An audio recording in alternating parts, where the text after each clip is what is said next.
And there's going to be 2 to 3 minutes of gag reel that'll be on the disc. good. So no one's seen the film. No one's seen the gag reel. No one's seen anything. Mm-hmm. Can you give us a moment that you think might be on the gag reel from set? Oh my God. Well, anytime Pratt's around.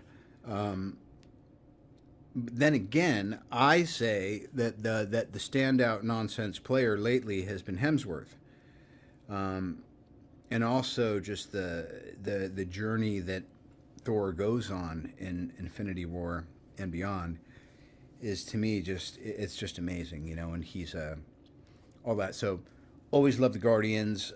You know, any time that I did anything with Rudd, I think that's probably going to play pretty well.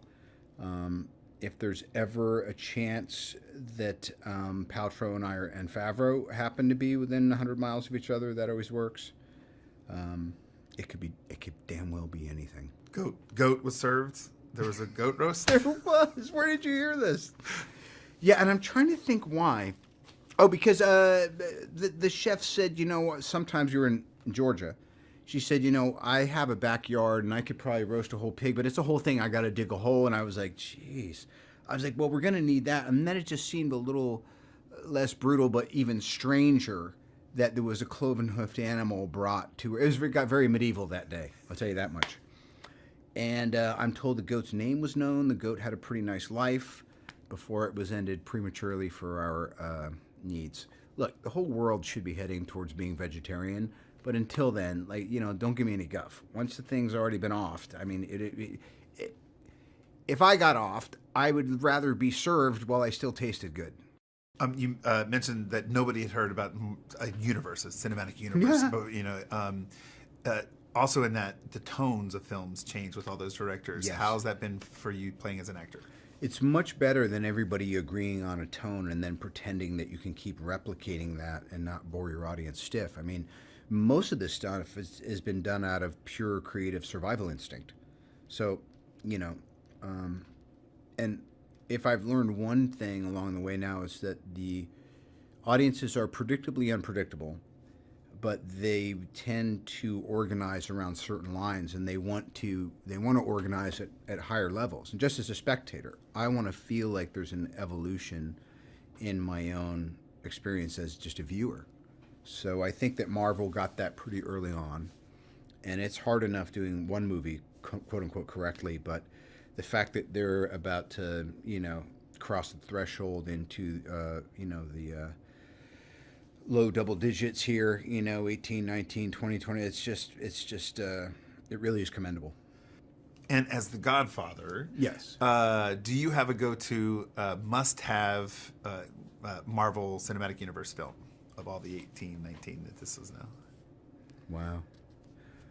Well, I'm a bit of an Origins guy, so I would say watch the first in any series, because that's really the one where it's like a newborn foal. It's a little shaky on the legs, and then you're like, how was it walking so quick?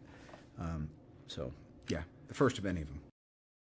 So on the Blu-ray, when it comes out, when Yes. we go to the in-home, there's going to be a director's roundtable. Oh, good. And you have been probably in more movies than most ever. Can you talk about the different directors and how they've affected your films and your working experience? A decade later, having known his work long before that, Jon Favreau and I are kind of like, I don't know, I almost feel like we're guys who were co-professors at the weirdest school that's ever existed. And so we have this amazing history with each other, and I also just am a huge supporter of him as a writer, director, and actor, and all that stuff. Too, and Shane Black basically wrote and directed Kiss Kiss Bang Bang, which was my calling card film to Favreau, to have him say to Marvel, "Look at him in this film. Everything's going great. Look, he's an action guy." And Shane is just a really special individual. Joss was the man for the job to be able to take all of those disparate things and somehow create a new formula, which is exceptional. And I would say that I could not imagine any person, let alone several persons, besides the Russos, for both Civil War, Winter Soldier, in reverse order, and now Infinity War and beyond. It's just something about their disposition and their creative passion that every time the baton gets passed, it's a little bit more complicated to run with. But there's also hidden pleasures in it, and there's secret buttons that do things that you didn't expect that were installed by the previous people. So, you know, all of these directors have kind of built on this. It's like a talking stick, you know, and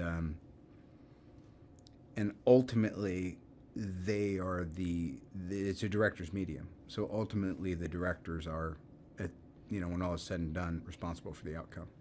And to wrap up, last question. We've heard great things over the last day or two about off-set lunches and parties and hosts by Robert Downey Jr. Yeah. How? Tell us a little bit about All right, that. I used to call myself the head of the acting department. Now I was given the name the Godfather or the Bob Father. I've heard that said too. But now what I am is a very comfortable and lazy event coordinator. That's essentially what I do now. So bar mitzvahs, parties, weddings, after parties, and certainly production lunches. That's something that I special in. Go. And the clouds roll back.